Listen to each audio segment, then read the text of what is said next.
Hello students, good morning all of you. पिछले video में मैंने आपको बताया था स्क्वायर और स्क्वायर रूट के बारे में, जिसमें पहले स्टार्टिंग हुई थी स्क्वायर वर्ग से, जिसमें कुछ स्टेप बताए थे। उसके आगे का स्टेप हम आज देखेंगे। पिछले वीडियो में हमने बताया था वर्ग के बारे में, पूर्ण वर्ग के बारे में, पूर्ण वर्ग की जांच कैसे करते हैं और वर्ग को प्राप्त कैसे करते हैं। उसके आगे के स्टेप को हम आज देखेंगे। स्क्वायर की प्रॉपर्टी में दो स्टेप बचे थे, जिसमें से पहला है शून्य का वर्ग हमेशा शून्य होता है। शून्य का वर्ग हमेशा शून्य होता है। शून्य 0 × 0 = 0। शून्य का वर्ग हमेशा शून्य होता है। और दूसरा स्टेप है किसी भी संख्या का वर्ग हमेशा धनात्मक होता है। किसी भी संख्या का वर्ग हमेशा धनात्मक होता है। देखिए -2 × -2, इनका अगर आप वर्ग करेंगे आएगा -2 का स्क्वायर = 4। वर्ग, किसी भी संख्या का वर्ग हमेशा धनात्मक होता है। 2 × 2, 2 स्क्वायर आएगा 4। प्लस में किसी भी संख्या का वर्ग हमेशा धनात्मक होता है। आज हम पढ़ेंगे प्रॉपर्टी ऑफ परफेक्ट स्क्वायर, पूर्ण वर्ग के कुछ गुणों के बारे में। चलिए, इसके पहले एक छोटा सा काम करते हैं। 1 से लेकर 10 तक की संख्या का स्क्वायर करते हैं, जैसा कि पिछले वीडियो में किया गया था।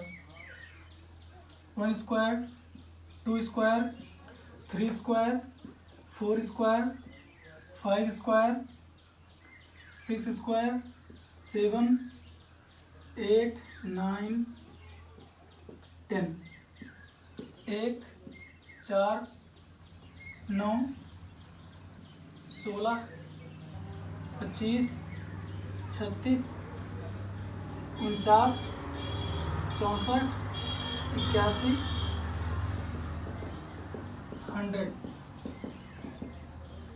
हम देखते हैं 1 से लेकर 10 तक की संख्याओं का जब हम वर्ग करते हैं तो लास्ट डिजिट में कौन कौन सी संख्याएं प्राप्त होती हैं। पहले देखिए 1, 4, 9, 6, 5, 6 का रिपीट हुआ है, 9 भी रिपीट हुआ है, 4 भी रिपीट हुआ है, 1 भी रिपीट हुआ है, 0। किसी भी संख्या का जब वर्ग करते हैं तो उसके लास्ट डिजिट में सिर्फ यही 1, 4, 5, 9, 6, 0 के अलावा और कोई संख्या नहीं आती है। कौन कौन सी संख्या नहीं आती है देखते हैं। 2, 3, आगे है 7 और 8, ये 4 डिजिट। यहाँ से हमको एक स्टेप मिलता है, यहाँ से हमको एक स्टेप मिलता है पूर्ण वर्ग का। पूर्ण वर्ग का एक स्टेप मिलता है। क्या? पहला कि किसी भी संख्या के लास्ट में, किसी भी संख्या का अगर लास्ट डिजिट 2, 3, 7, 8 हो, किसी भी संख्या का लास्ट डिजिट अगर 2, 3, 7, 8 होता है तो वह संख्या कभी पूर्ण वर्ग नहीं होती है। किसी भी संख्या का अगर इकाई अंक लास्ट डिजिट का मतलब, कोई भी आपको संख्या दी गई है, लास्ट डिजिट का मतलब होता है उसका इकाई अंक। इकाई अंक, अगर इकाई अंक में ये कोई वर्ड आते हैं अक्षर 2, 3, 7, 8 में, तो आप उसको कह सकते हैं कि वह पूर्ण वर्ग नहीं है। यही है प्रॉपर्टी ऑफ परफेक्ट स्क्वायर का पहला स्टेप। चलिए आगे देखते हैं। जैसे फॉर एग्जांपल यहाँ पर ले लीजिए 42, 133, 157, ऐसे वर्ड एक किसी भी संख्या के पूर्ण वर्ग नहीं है। चलिए अगला स्टेप देखते हैं।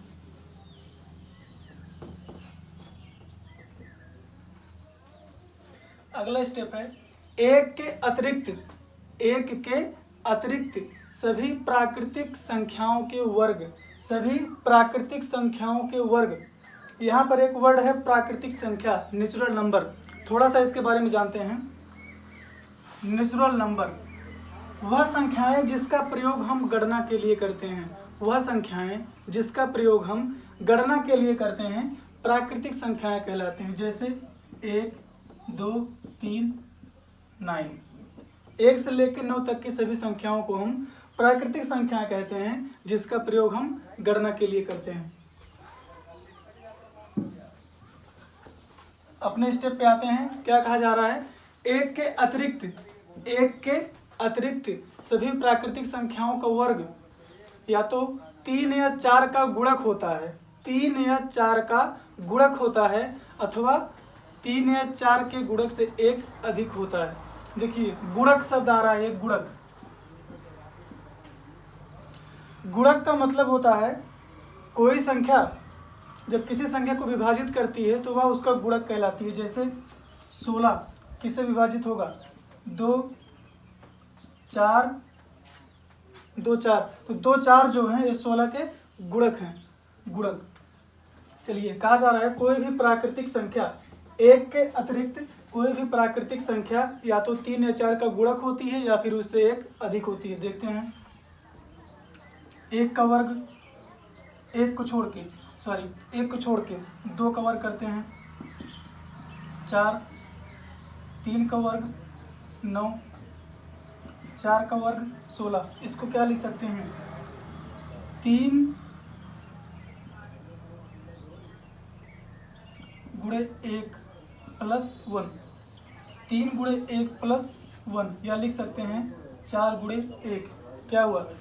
3 के गुणक से एक अधिक है। 3 के 3, 1, 4, 3 के गुणक से एक अधिक है और 4 के 4, 4 का गुणक है। बताया गया है एक को छोड़कर सभी प्राकृतिक संख्याओं में, एक को छोड़कर सभी प्राकृतिक संख्याओं का जब आप वर्ग करते हैं तो वह 3 या 4 का गुणक होता है या फिर उससे एक अधिक होता है। यहाँ पर 3 के गुणक से एक अधिक है और यहाँ पर 4 का गुणक है। आगे देखते हैं। 9 लिखा है। 3 × 3 आएगा 9, यह 3 का गुणक है। और लिख सकते हैं 4 × 2 प्लस 1, 4 के गुणक से एक अधिक है। यही हमारा दूसरा स्टेप है कि कोई भी प्राकृतिक संख्या, एक को छोड़कर किसी भी प्राकृतिक संख्या का वर्ग करने पर वह 3 या 4 का गुणक होती है या फिर उनके गुणक से एक अधिक होती है। चलिए आइए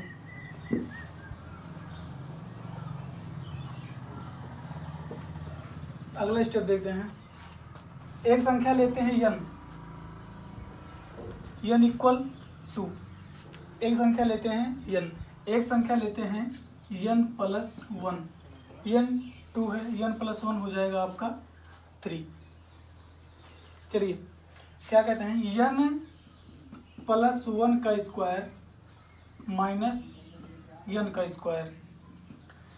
इसमें एक प्रॉपर्टी लगाते हैं, a² - b², a² - b² equal होता है a + b, a - b। यहाँ पर इतना आपका a है, इतना आपका b है। अगर आगे करने पर n + 1 प्लस n, और यहाँ पर n + 1 -n, n से n कैंसिल। इसको आप लिख सकते हैं n + 1 प्लस n। अब यहाँ से देखते हैं किसी संख्या, किसी प्राकृतिक संख्या n के लिए n + 1 का स्क्वायर माइनस n का स्क्वायर n + 1 प्लस n के बराबर होता है। जैसे n + 1 आप लिए हैं 3, यहाँ पर 3 आ जाएगा, प्लस n 2 बराबर 5। यही आप इस स्टेप में करिए। देखिए n + 1 का स्क्वायर 3 का स्क्वायर माइनस n का स्क्वायर 2 का स्क्वायर आएगा आपका 9 - 4 = 5। यही आपकी प्रॉपर्टी 3 है। किसी प्राकृतिक संख्या n के लिए n + 1 का स्क्वायर माइनस n का स्क्वायर बराबर n plus one plus n होता है, n plus one plus n होता है। किसी प्राकृतिक संख्या n के लिए n प्लस वन का स्क्वायर माइनस n का स्क्वायर बराबर n plus one plus n, यह आपकी प्रॉपर्टी 3 है। आगे देखते हैं।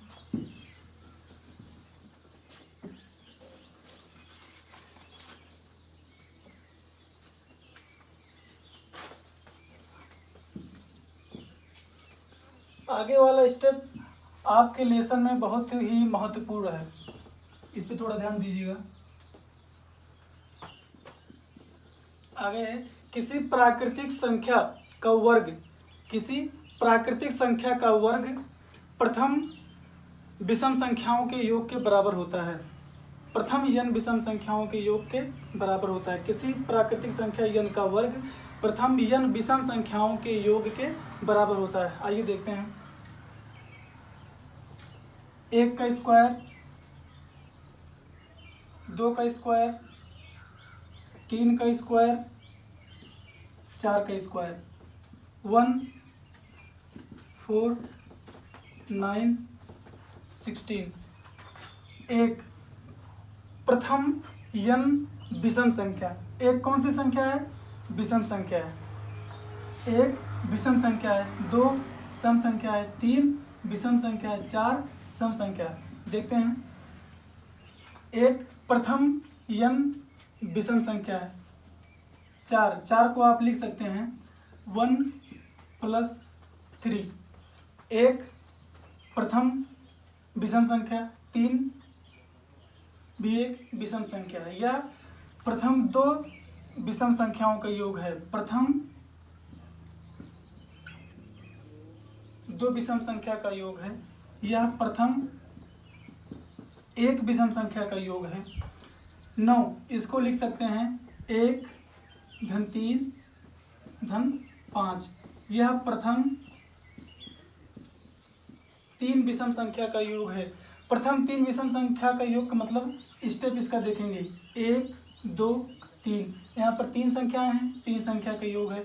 2 संख्याएं हैं, 2 संख्या का योग है। 1 संख्या है, 1 संख्या का योग है। आगे देखेंगे 16 लिख सकते हैं 1 धन 3 धन 5 धन 7। यह 4 विषम संख्याओं का योग है। इसी स्टेप में कितनी भी विषम संख्याएं आ जाएं, उन्हीं संख्या के स्टेप का वर्ग इनके बराबर होता है। जैसे 1 धन 3 2 विषम संख्याएं हैं, तो 2 का वर्ग किसके बराबर होगा?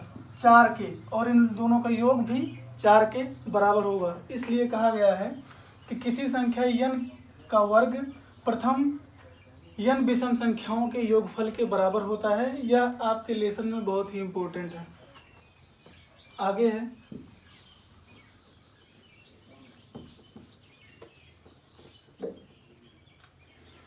अगला ही, यदि n एक पूर्ण वर्ग है तो, यदि n एक पूर्ण वर्ग है। पूर्ण वर्ग मैंने बताया था पिछले वीडियो में, पूर्ण वर्ग किसे कहते हैं।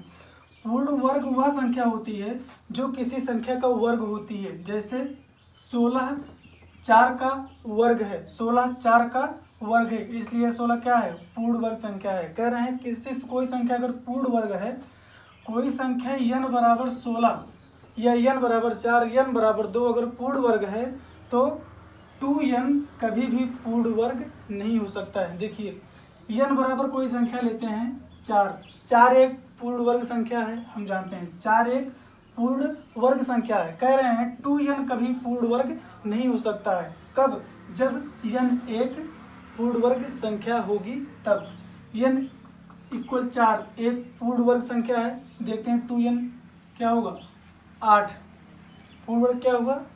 8 एक पूर्ण वर्ग संख्या नहीं है, क्योंकि 8 2 का क्यूब आता है, स्क्वायर नहीं। और कहा गया है कोई संख्या पूर्ण वर्ग तभी होगी जब वह किसी संख्या का स्क्वायर होगी। 8 किसी संख्या का स्क्वायर नहीं है।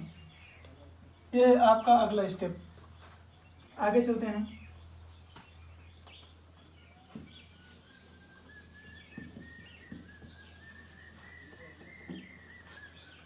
आगे आपकी प्रश्नावली आती है। इतने आपके प्रॉपर्टी ऑफ परफेक्ट स्क्वायर थे, इन्हीं गुणों के आधार पर आप अपनी प्रश्नावली हल करेंगे। आपकी प्रश्नावली में क्वेश्चन दिया गया है, मैं टाइप बता रहा हूँ, आप लोग प्रश्नावली को हल करिएगा। कोई दिक्कत होगी तो आप कमेंट बॉक्स में कमेंट कर सकते हैं। स्टेप है, निम्नलिखित में से कौन सा पूर्ण वर्ग नहीं है? कौन सा पूर्ण वर्ग नहीं है? 144, 529, 2030,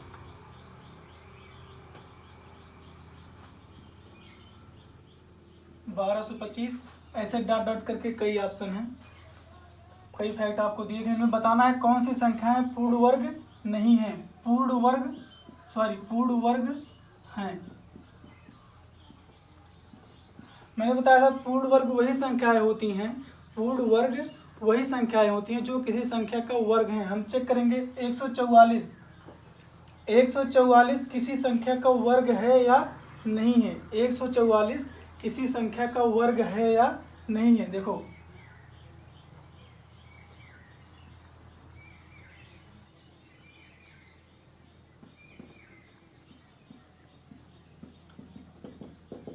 एक 144 में लास्ट डिजिट आपका 4 है, लास्ट डिजिट आपका 4 है। 4 देखिए इसमें कहीं पे है, 4 किसी संख्या का वर्ग है, 4 किसी संख्या का वर्ग है, अतः यह 144 आपका पूर्ण वर्ग है।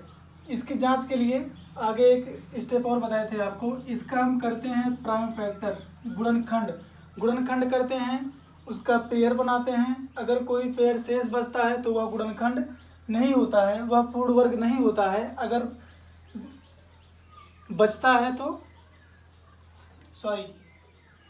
144 का हम गुणनखंड करेंगे, उसका जोड़ा बनाएंगे। अगर कोई भी जोड़ा शेष बचता है तो यह पूर्ण वर्ग नहीं है, अगर जोड़ा शेष नहीं बचता है तो यह पूर्ण वर्ग है। इसका गुणनखंड करेंगे, 2 से जाएगा 72, 36, 18, 9, इसका जोड़ा बनाएंगे 1, 2, 3, इसका 3 पेयर बना है, अतः यह आपका पूर्ण वर्ग है, यह आपका पूर्ण वर्ग है। 529 चेक करते हैं, 529 लास्ट में विषम है, 2 से कटेगा नहीं, 3 से ट्राई करते हैं, 3 1 के 3,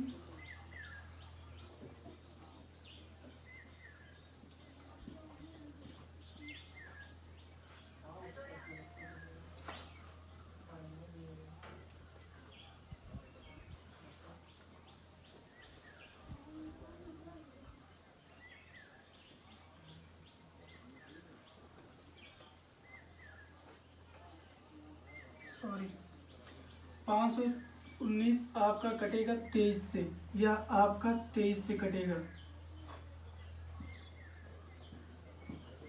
23 का पहाड़ा 23 में जब पढ़ेंगे तो आपका आएगा 529, 23 1 के 23, इसका आपका जोड़ा बन रहा है, यह आपका जोड़ा बन रहा है, यह भी आपका पूर्ण वर्ग है।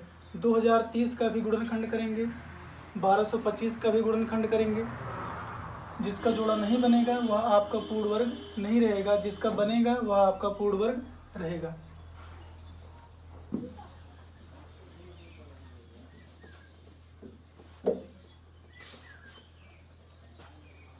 अगला स्टेप है,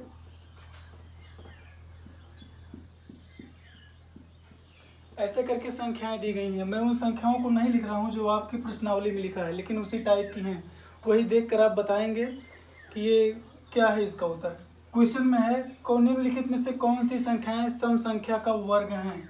सम संख्या का वर्ग हैं। 1445,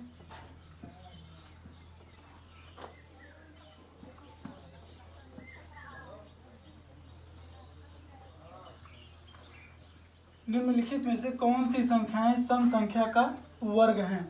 मैंने बताया था कि सम संख्या का वर्ग सम संख्या होती है और विषम संख्या का वर्ग विषम संख्या होती है। पूछ रहा है सम संख्या का वर्ग है, तो लास्ट डिजिट देखते हैं, इसमें लास्ट डिजिट इसका 5 है। 5 एक विषम संख्या है, अतः यह सम संख्या का वर्ग नहीं है।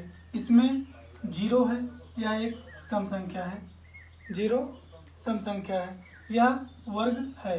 7 विषम संख्या है, यह वर्ग नहीं है। 2 सम संख्या है, यह वर्ग है। अगला क्वेश्चन इसी स्टेप में दिए हैं, निम्नलिखित में से, ऐसे आपका दिया गया है,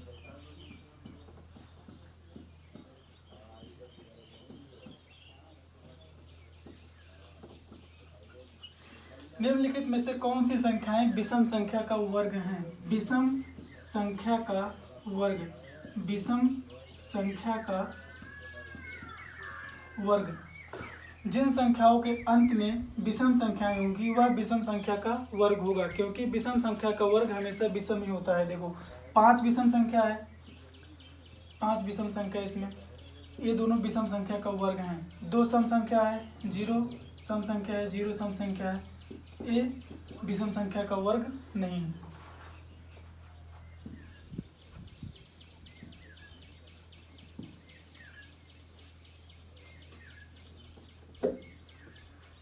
अगला स्टेप है, निम्नलिखित परमेय संख्याओं का वर्ग है। परमेय संख्याओं का वर्ग, परमेय संख्या का वर्ग। देखते हैं परमेय संख्या क्या है। संख्याओं के p/q के रूप को, p/q के रूप को परमेय संख्या कहते हैं, और इनका रिपीटिशन होता रहता है, इनका रिपीट होता रहता है। p/q के रूप को 1/2, 3/4, यही परमेय संख्याएं हैं। परमेय संख्याओं का वर्ग एक धनात्मक परमेय संख्या अथवा भिन्न हो सकते हैं। ऐसे करके दिए हैं 9, 1/11, 1/9, इनका वर्ग निकालना है। 9 का वर्ग आप निकालेंगे -9 का, -9 इंटू -9 होता है। किसी भी संख्या का वर्ग हमेशा धनात्मक होता है। 9 का 9 से गुणा करवाएंगे 81 आएगा, यही आपका वर्ग है। 1/11, 1 का वर्ग 1, 11 का वर्ग 11 गुणे 11, आप गुणा करवाएंगे 121 आएगा। इसी टाइप का पूरा सवाल है, इसमें आपको लगाना है। अगला स्टेप,